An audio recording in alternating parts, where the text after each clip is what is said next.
Você já parou para pensar o que é um clássico? Aqueles livros que continuam sendo lidos e discutidos ao longo do tempo, que atravessam gerações porque falam, afinal, de temas que são universais. Mas o fato é que muita gente tem curiosidade por esses clássicos, mas também é afastada por mitos e preconceitos, e a gente pode dizer até mentiras sobre o universo da literatura clássica. Não sei, só sei que foi assim. Então hoje eu quero falar um pouco com você sobre algumas das maiores mentiras que contam sobre os clássicos e por que elas não são absolutamente verdade.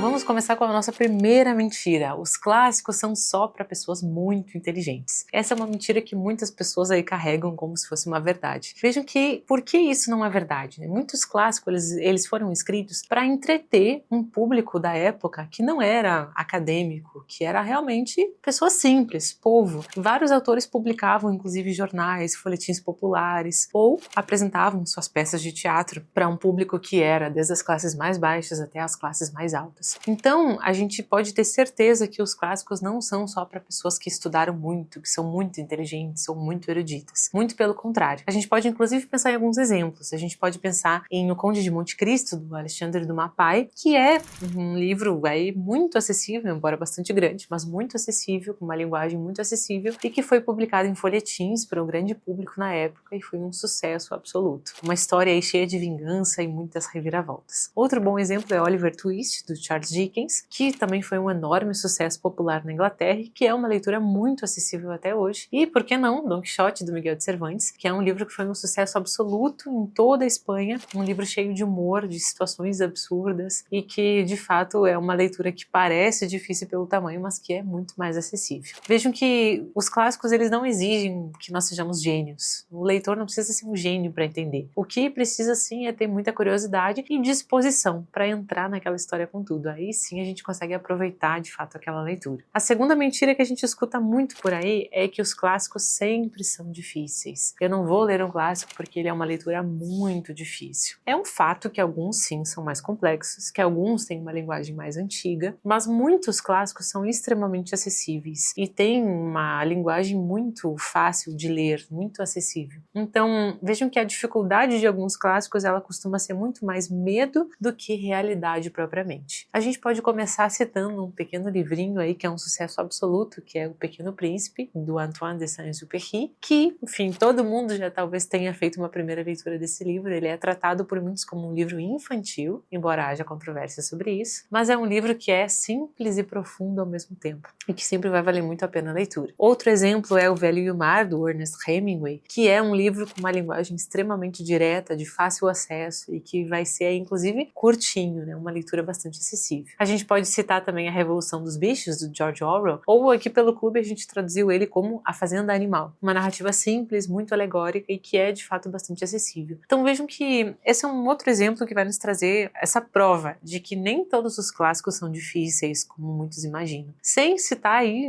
olha, diversos outros livros. A Metamorfose, do Kafka, O Alienista, do Machado de Assis, diversos livros que são mais acessíveis e que podem ser um bom começo. Inclusive aqui no canal a gente já tem um vídeo falando sobre clássicos para iniciantes. Pode ser uma boa pedida para você, se essa for a mentira que você estava acreditando até agora. Vejam que muitos clássicos eles são mais fáceis de ler, inclusive, do que muitos livros atuais, contemporâneos. Então, vale a pena a gente começar pelos livros certos. A terceira mentira que muito se escuta por aí é que os clássicos são chatos. Isso, inclusive, pode ser aquele ranço que a gente guardou da escola, quando a gente estava em contato com alguns livros, e a gente fica com essa memória de que o clássico sempre é um livro que é muito chato, de que os livros de agora é que são bons. Vejam que essa ideia de que o clássico é um livro arrastado, chato, que nada acontece, ela é totalmente falsa. Porque muitos clássicos têm aventura, suspense, romance, tragédia, reviravoltas e tudo que a gente ama também nas narrativas contemporâneas. A gente pode citar, por exemplo, Drácula, do Bram Stoker, que é um grande livro de suspense, terror, perseguição, que é de fato eletrizante, né? Outro livro que é nessa pegada também é Frankenstein, da Mary Shelley, que vai ter toda essa ideia de ficção científica, drama, horror, que a gente gosta muito. Para os mais ousados, A Odisseia, também é um livro cheio de reviravoltas que tem monstros, viagens, batalhas e muito além disso, Homero nos dá aí uma narrativa cheia de emoção, para não citar muitos outros como O Conde de Monte Cristo, Os Miseráveis. Olha, a lista é enorme de livros que são realmente grandes acontecimentos aí. A gente começa a ler e não consegue mais parar. Grande parte dessas histórias, inclusive, inspirou filmes e séries, né, que a gente assiste até hoje. Então, a gente pode dizer, inclusive, que, ousadamente dizer que tudo que nós temos hoje de entretenimento tem um pezinho nos clássicos. A gente só precisa encontrar onde está essa origem. A quarta mentira que a gente costuma escutar é que os clássicos são livros ultrapassados. Afinal, para que eu vou ler um livro lá com 5 séculos se eu posso ler um livro contemporâneo que fala de temas atuais? Vejam que isso é uma grande mentira, porque muitos clássicos discutem temas que são mais atuais do que nunca. A gente, não porque um livro foi publicado há alguns anos, a gente não tem ele como uma discussão atual. Na verdade, a chave dos clássicos é conseguir tratar de dilemas que são universais e que ultrapassam a barreira do tempo. A gente pode pensar em 1984, do George Orwell, por exemplo, que tem toda essa questão de vigilância, manipulação política, regimes ditatoriais que estão cada vez mais presentes. A gente tem de novo Frankenstein, da Mary Shelley, com a questão da ética da ciência, da criação artificial, dos limites que a ciência e a medicina podem ter, até onde eles podem ir. Nós podemos pensar também em Crime e Castigo, do Dostoiévski, com toda essa questão da culpa, da moralidade, da responsabilidade, da questão dos crimes, da forma de justificar erros, enfim, são ideias que são universais. E isso sem falar em grandes temas que a gente nem tocou aqui, como o amor, a morte, a doença, que são temas que fazem parte da experiência humana como um todo. Não importa se nós pensamos nisso com um livro antes de Cristo e com um livro contemporâneo, eles estão presentes sempre nas nossas vidas. Então, a gente pode pensar que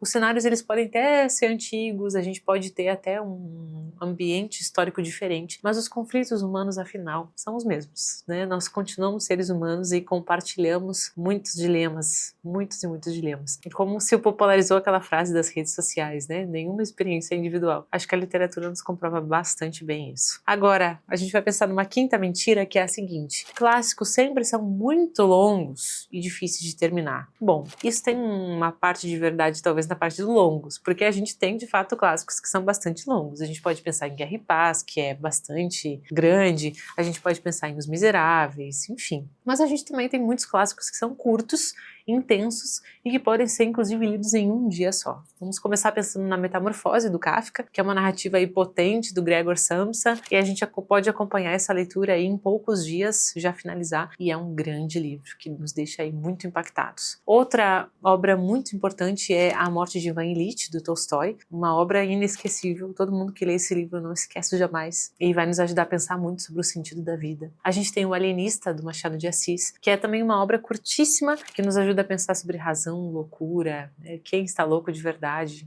enfim, diversas coisas. E a gente também tem O Estrangeiro, do Camus, que é um livro que também nos ajuda a pensar muito sobre as questões da nossa existência e que também é uma leitura breve. Vejam que existem clássicos que podem ser lidos em poucos dias, até mesmo em uma tarde. E a gente não precisa começar por aqueles que são mais longos, a gente pode começar pelos mais curtos. Aqui no canal a gente também tem um vídeo aí indicando clássicos curtos, então vale a pena dar uma olhada. Sexta mentira: os clássicos são elitistas. Muito a gente tem escutado falar sobre isso, né? Sobre a questão, uma perspectiva de achar que os clássicos são só para uma determinada classe social, que eles excluem aqueles que são de uma classe mais baixa, que eles são muito elitizados, né? Por uma camada muito específica da sociedade. Mas isso é uma grande mentira, porque os clássicos eles foram feitos para as pessoas, qualquer pessoa. E muitos, inclusive, falam da realidade daquele povo comum, digamos assim, né? Das camadas mais pobres da sociedade. Então, um clássico não é só para a alta elite, não é só para quem é rico. Um clássico da literatura é para qualquer pessoa. Bom se todas as pessoas tivessem acesso a isso. Vejam que a literatura ela não nasceu para estar apenas nos círculos escolhidos, com a alta elite intelectual. A literatura nasceu para estar no meio do mundo e que qualquer pessoa seja capaz e tenha o direito de conhecê-la. Isso é um grande problema, uma grande mentira que nós temos de pensar que a literatura ela é para um pequeno círculo, quando na verdade, desde os seus primórdios, a literatura foi popular, foi feita pelo povo, para o povo. E se eu nego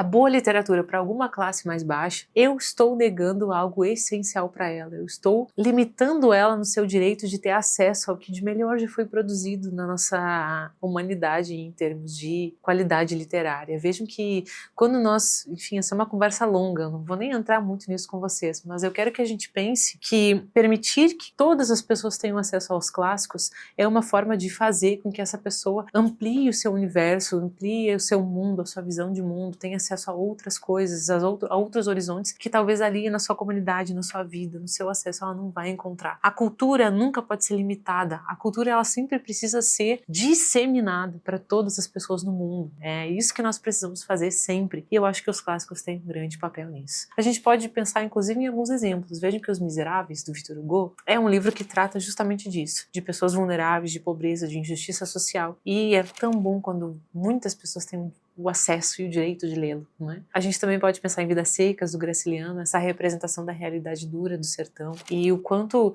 a literatura clássica ela vai frequentemente dar voz a quem normalmente não tinha voz até então, que normalmente não tinha como se expressar. E na literatura pode ser sim um meio para isso. Afinal, todos merecem ter acesso a essa riqueza. Essa é uma riqueza que não é perecível, que não é material, mas que é uma riqueza intelectual que todos merecem ter acesso, sem dúvida alguma. Sétima mentira que nós escutamos por aí é que você precisa entender tudo na primeira leitura. Eu não vou ler os clássicos porque eu não entendo nada e eu preciso ler tudo de primeira. Vejam que isso acontece porque às vezes a gente está acostumado a ler livros mais contemporâneos que são livros assim muito simplórios, eu vou usar essa palavra com vocês. Então, olha, você lê em qualquer lugar, de qualquer forma, e na primeira leitura você entendeu tudo, porque o livro não tem camada de sentido nenhum, é um livro extremamente raso do ponto de vista de sentidos, interpretações, qualidade literária, enfim. Essa é uma discussão que a gente já teve aqui no canal em outros vídeos. Mas vejam que um bom clássico, ele sempre tem muitas camadas. Um bom clássico, ele é um clássico que eu posso ler diversas vezes e ele sempre vai me trazer uma nova leitura, uma nova perspectiva. Inclusive, se a gente pensa nos professores e pesquisadores de literatura, existe sempre esse movimento de reinterpretar as obras ao longo da vida, ao longo do tempo, de diferentes perspectivas. Os clássicos são fontes praticamente inesgotáveis. Então, se a gente pensa em grandes obras como Os Irmãos Karamazov, do Dostoiévski, ou Ulisses, do James Joyce, ou qualquer peça do Shakespeare, a gente vai ter sempre clássicos que a gente pode voltar 1000 vezes e a gente sempre vai encontrar algo diferente neles, uma perspectiva nova. E o valor do clássico está justamente nisso. Ele cresce conforme o leitor cresce, ele amadurece conforme o leitor amadurece. E a gente pode fazer uma leitura mais rasa, pode fazer uma leitura mais profunda, mais simbólica, as possibilidades são inúmeras. O bom é que a gente pode ter essa paz de que se a gente lê na primeira vez e não entende muita coisa, tudo certo, a gente sempre vai ter a oportunidade de reler, de buscar ajuda, de buscar aulas, de buscar material, de fazer novas experiências com um livro clássico. Então, o principal é ler sem a preocupação de absorver tudo, entender tudo, ler tudo, porque isso é impossível. Um clássico sempre vai deixar algo escondido para que a gente descubra depois. Oitava mentira é pensar que quem gosta de clássicos não pode ler literatura contemporânea. Eu sou dos clássicos, eu apenas leio literatura clássica e eu não leio essa literatura nova que estão fazendo por aí. Vejam que esse é um grande erro, porque a literatura ela é um grande diálogo entre épocas. Diferente de outras artes, talvez, e principalmente diferente da ciência ou da tecnologia, quando a gente pensa na ideia da ciência, vejam que a ciência evolui, né? Existe um progresso na ciência. Antigamente não se sabia que existia a penicilina e descobriram e as coisas avançaram e nós tivemos descobertas, avanços, melhoras. A ciência nos dá muito essa ideia do avanço, do progresso. Mas quando a gente pensa em literatura, não existe uma evolução. A literatura, ela é o que é. Ela responde ao seu tempo, da sua maneira, com a sua forma. E aquilo que era escrito antigamente era muito bom e aquilo que se escreve hoje, uma boa parte disso, continua muito bom. Então, nós não podemos nos restringir a apenas ler clássicos, nós precisamos ser livres e também ler literatura contemporânea, que é essencial. Então vejam que a gente percebe que existe esse diálogo, porque algumas obras influenciaram muito a literatura contemporânea, Frankenstein com a ficção científica, Don Quixote aí com a questão do ideal, do sonhador, das sátiras, Jane Austen com a questão do romance contemporâneo. Ler clássicos nos ajuda a ampliar o nosso repertório e nos faz inclusive entender melhor os livros atuais. E na verdade, quanto mais clássicos você lê, mais rica fica a experiência de ler literatura contemporânea. Quando você lê um livro contemporâneo, você vai ter aí inclusive uma compreensão muito maior. Vejam que clássicos e contemporâneos não são opostos, eles são complementares. Tem um ensaio do T.S. Eliot que eu adoro, que eu acho brilhante, que se chama A Função Social da Poesia, em que ele, lá pelas tantas, dentro de várias reflexões, ele diz que quando uma nação parou de escrever literatura é porque essa nação está morta. E é por isso que a gente tem que sim olhar para a literatura produzida hoje como essencial, porque primeiro que ela só existe porque muitos livros foram escritos antes dela. O passado acaba alimentando o presente. E segundo, porque a literatura contemporânea é um sinal de vida cultural de uma nação. Tanto do ponto de vista linguístico, quanto do ponto de vista cultural, artístico. É essencial que a literatura siga sendo feita. Então, é uma grande mentira pensar que a literatura clássica e a literatura contemporânea são opostos. Elas não são excludentes, é muito pelo contrário, elas são complementares. Quem lê contemporâneos precisa ler clássicos. Esse é um grande erro que muitas pessoas cometem. E quem lê clássicos também precisa ler contemporâneos, porque a gente precisa ter clássicos também, os clássicos do hoje. A gente precisa conhecer os livros produzidos hoje e o que eles têm falado sobre a nossa própria época. Sem dúvida são complementares. Agora, bom, passamos por 8 mentiras, tenho certeza que você já tinha escutado ou pensado alguma delas, porque isso facilmente passa pela nossa cabeça, mas é muito importante que a gente tenha essa clareza, né? De que às vezes muitos preconceitos, muitas dessas mentiras que nós chamamos aqui, são essas más experiências que nós tivemos na escola, na infância, na adolescência ou em algum momento da nossa vida e que nos fazem ficar com essa ideia de que os clássicos remetem a algo ruim.